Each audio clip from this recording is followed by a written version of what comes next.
Hello, everyone. This is Kaylin, editor-in-chief of the African American in Africa website, where we share the experiences of African Americans living all around the African continent.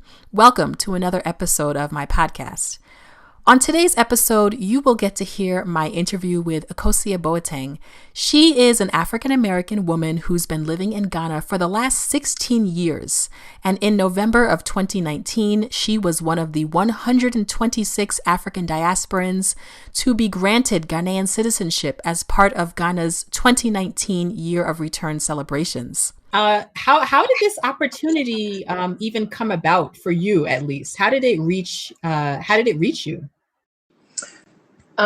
Ministry of the Future, and they are the organ that was responsible for 34 African Americans becoming citizens 3 years ago under President John Mahama, and they submitted my application along with 252 other applications. Wow. And of the 252 applications, the first batch to be sworn in was the 126 that were recently celebrated on November 27th. They are feverishly working to ensure that the remaining applications that were approved by the president also have an opportunity to be sworn in. As Ghana immigration has a normal process to integrate foreigners into to become nationalized. However, this 34 diasporans and our group, 126 diasporans that were recently sworn in, is the first attempt by the government of Ghana to atone for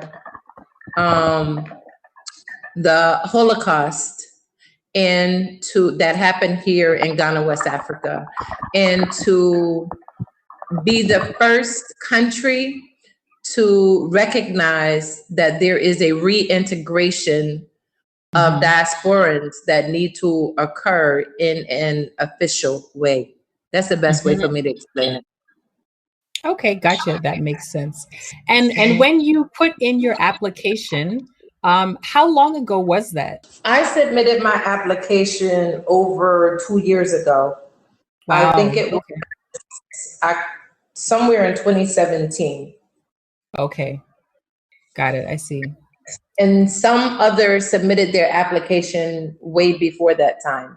But during that time, Ministry of the Future was receiving applications. It was like a window that they opened to receive applications.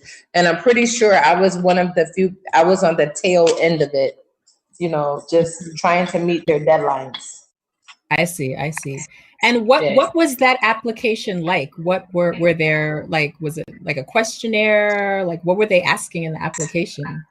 Thank you. So basically, the questionnaire, it was an application that consisted of basic information about who you are, your personal details, details about your family members, details about when I say details, questions about how long you've been in Ghana, what are some of the achievements that you've been able to accomplish as a result of being in Ghana, how much money have you contributed in the Ghanaian community in the country of Ghana, what type of work you do in Ghana. And this was a 2-page application that captured basic information about who you are, what you do, and how long have you been here on the ground. And you had to accompany that with your passport or with accompanying ID. And that was it. Okay, I see. And so fast forward to 2019, when you found out, how were you notified in terms of your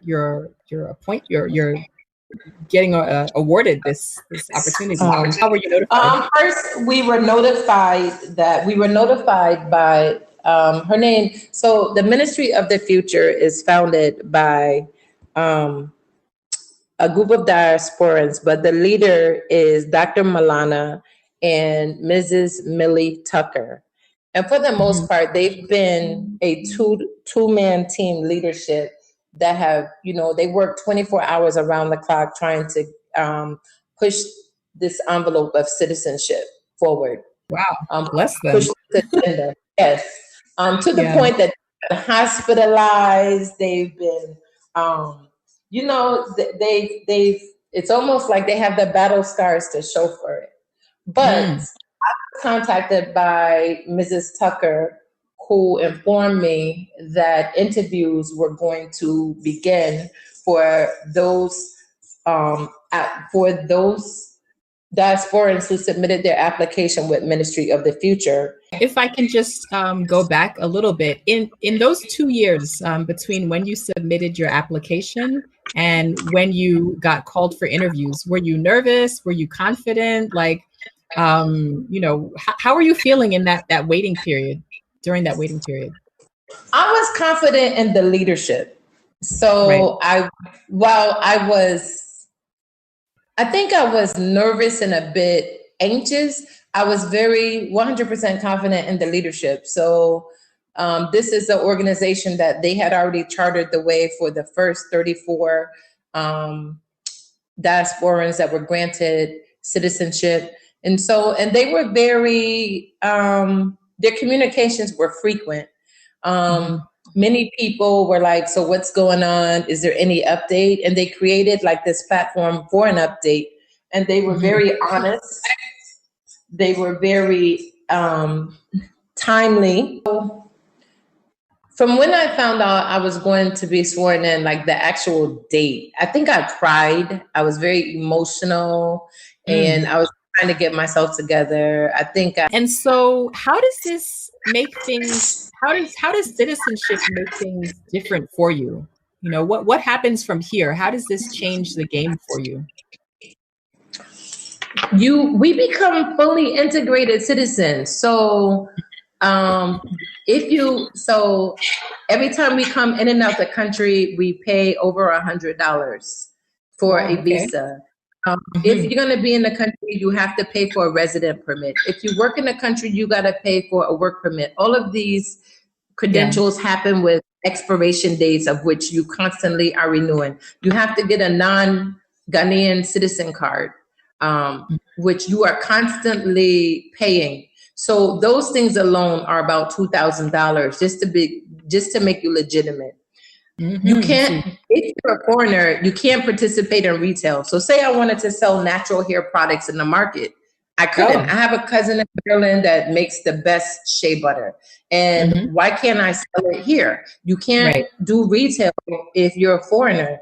And the people are very sensitive about it. You open up that shop, they're going to tear it down. They know their rights. They know what you're supposed to do. Okay. In this country, almost 20 years, I've been financing myself. You can't go to the bank and get a loan because you're a foreigner.